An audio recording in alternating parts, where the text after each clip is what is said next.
Teman-teman tuh ngaji yang keseharian saja.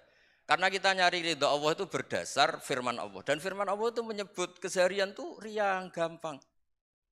Itu tadi misalnya wa min ayatihi manamukum billaili wan nahar. Termasuk ayat-ayat Allah itu kamu tidur. Maka dulu itu ada guyonan, ada tokoh Mu'tazilah, kelompok dalam Islam yang berpikir manusia itu bisa menentukan ikhtiarnya sendiri. Karena saya bisa duduk, ingin berdiri, berdiri.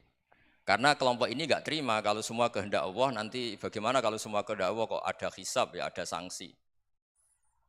Lucunya itu dia akhirnya ini cerita mencintai seorang perempuan cantik sekali. Dan itu dia menjadi ahli sunnah itu oleh hal-hal yang sepele. Karena istrinya cantik, ya namanya suami istri itu hubungan intim. Terus ditanya, Mas, masih ingin lagi? Masih. Silahkan diulang lagi. Wah ya tidak bisa. Katanya manusia bisa menentukan yang diinginkan. Itu tobat itu.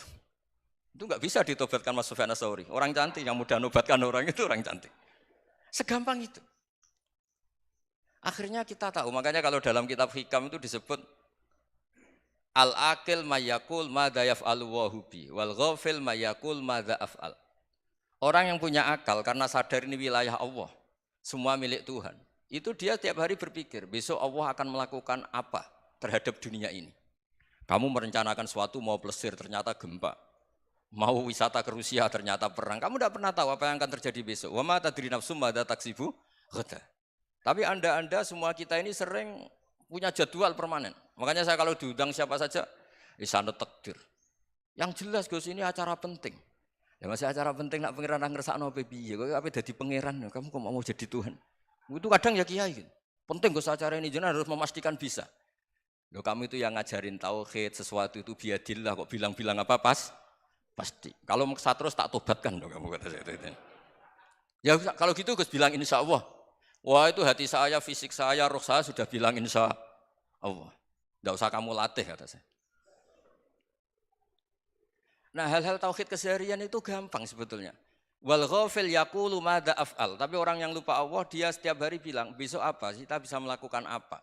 Seakan-akan dia itu aktor, dia penting, dia subjek permanen, dia.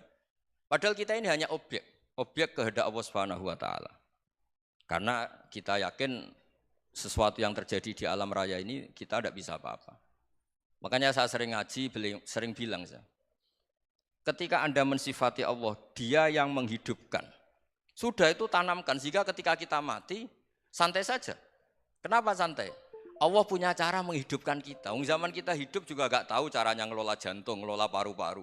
Kamu juga gak tahu ngelola oksigen yang tidak beracun, tidak mengandung polusi. Tahu-tahu hidup.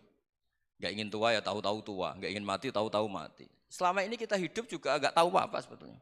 Hanya gaya tok, punya jadwal, punya planning.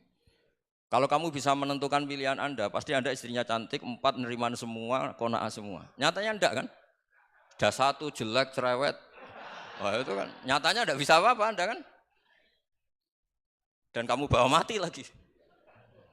Nah, itu kan, istri Anda juga gitu, punya keinginan, punya suami yang ganteng, yang jabat, yang neriman, yang enggak poligami. Ya enggak kesampaian juga. Kalau kita ngitung tingkat kegagalan kita itu gagal terus. Ya kan? Nah, terus ingat Allah, madza yaf'alu wa hubi. Orang yang punya akal selalu berpikir Allah itu menghendaki apa terhadap saya.